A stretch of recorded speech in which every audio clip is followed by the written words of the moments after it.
baca doa terlebih dahulu. Bismillahirrahmanirrahim. Saya akan terlebih.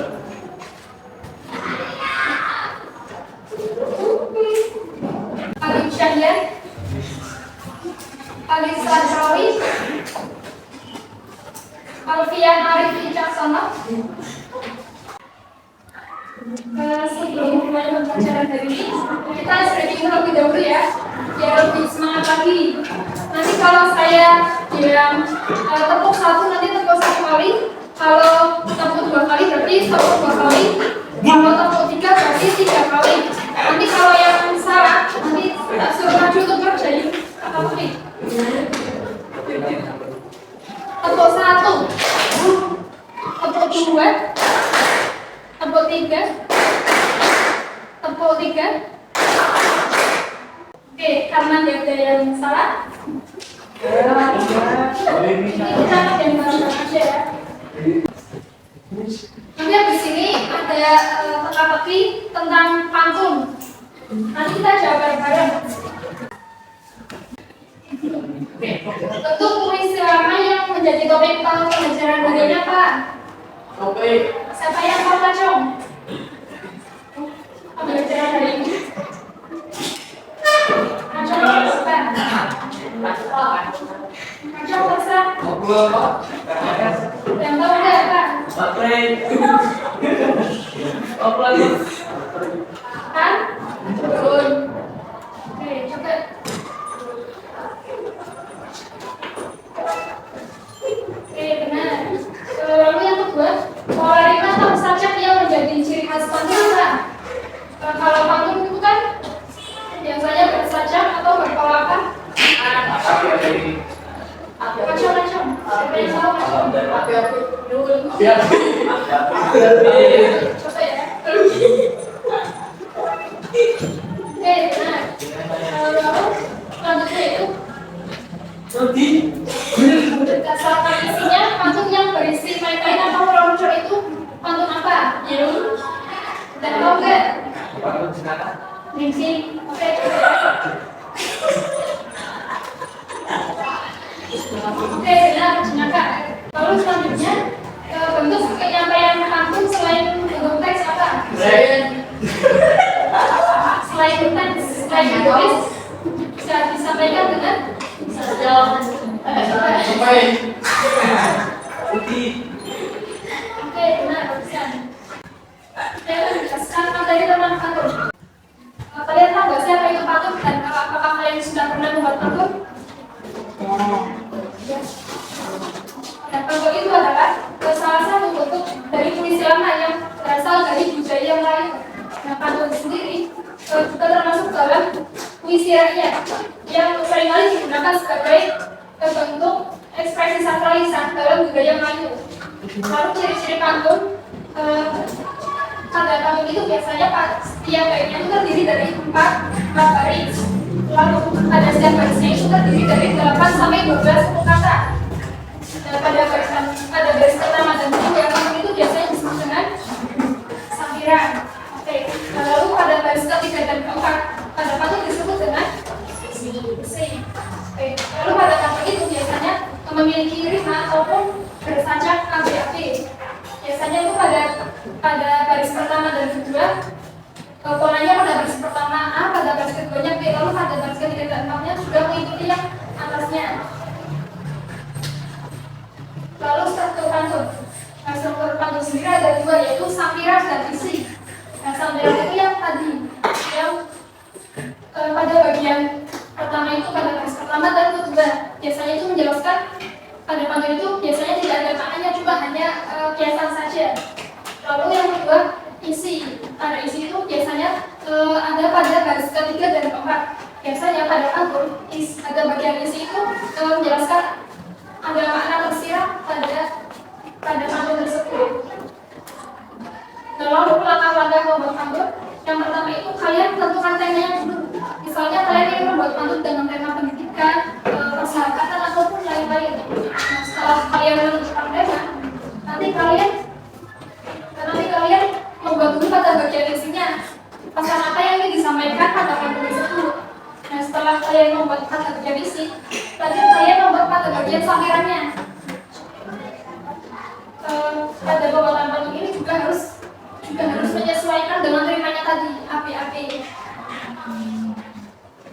Oke, setelah ini kalian akan saya tunjukkan video pantun, lalu kita identifikasi bersama-sama. Assalamualaikum warahmatullahi wabarakatuh. Untuk sekolah di hari pertama, ada target yang harus dipenuhi adalah fondasi utama yang harus diyakini dan dipatuhi. Oke, pada video tadi pada baris pertama dan kedua disebut dengan apa?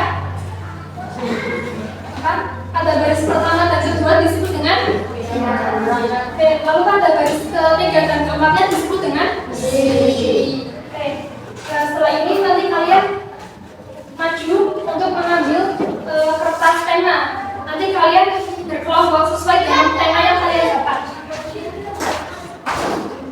Ayo maju yang sini.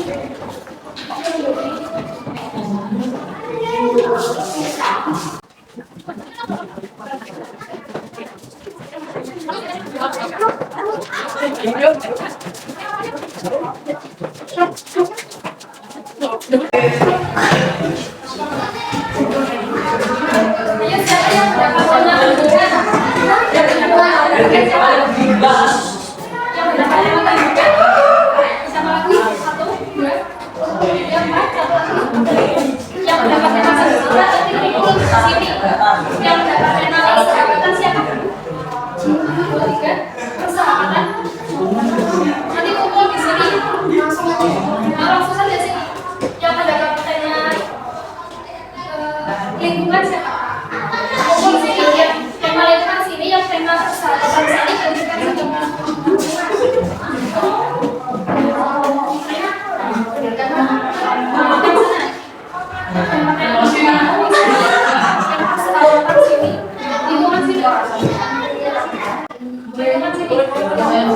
Siapa lagi yang lingkungan?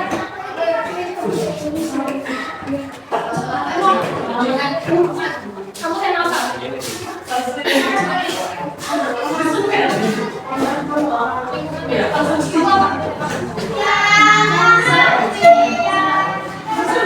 Kemudian akan saya bagi kertas, lalu kalian tulis pada kertas ini pantun dengan sesuai tema yang kalian dapat.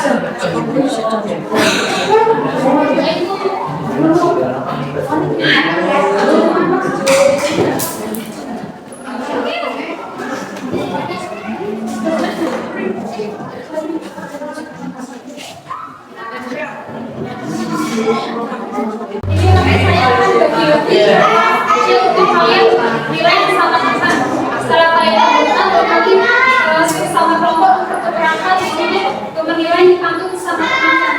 Dan nanti yang mendapat nilai paling banyak dari pantun yang 4 baris itu kalian lanjutkan menjadi 8 baris. Lalu setelah itu kalian selesaikan salah satu kelompok maju satu membacakan pantun yang 8 baris itu. Nanti pada kertas itu kalian tulis nama kalian sendiri, dan pada kertas ini kalian tulis nama kalian di sini. Lalu di sininya pantun sesuai dengan tema yang kalian dapat itu. Lalu setelah kalian membuat pantun, bersama kelompok menilai satu sama lain, misalnya ini. Terus terus ini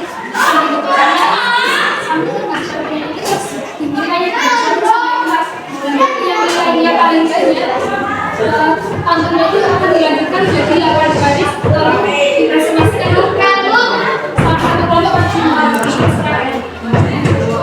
Ayo kalian buat pantun sesuai dengan tema yang kalian dapat.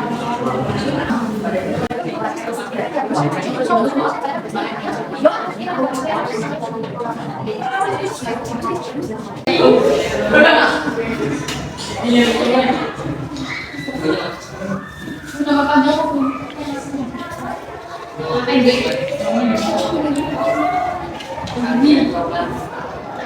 Sudah selesai belum? Yang di kertas kecil itu tulis nama kalian juga. Sudah selesai semua kan? Selesai semua? Ini nanti kalian baca karya yang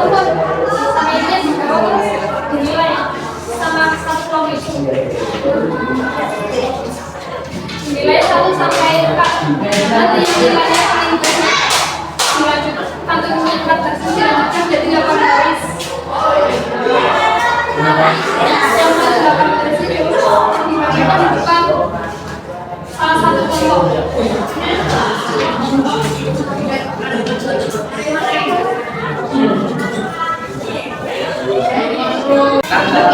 Tunggu di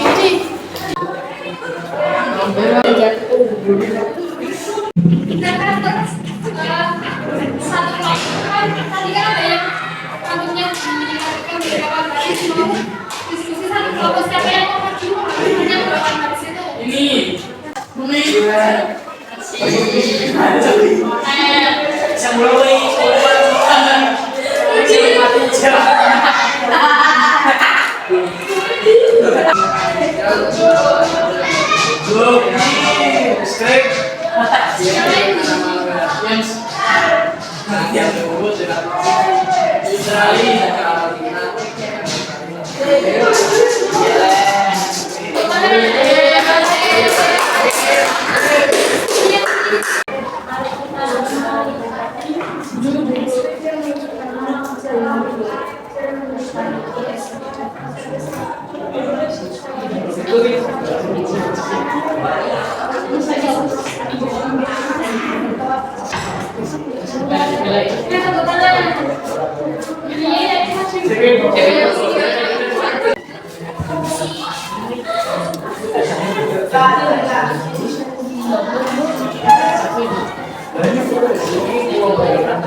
Terima kasih yang sudah mengikuti, tapi artikulasinya kurang jelas dan suaranya itu kurang kencang. Maksudnya sudah benar, cuma suaranya kurang keras. Oke, dari pembelajaran hari ini bisa disimpulkan bahwa pantun itu memiliki banyak misalnya tema pendidikan, lingkungan, persahabatan, dan dari tema itu pantun itu juga bisa untuk menyampaikan pesan atau makna tertentu dari tema-tema pantun tersebut.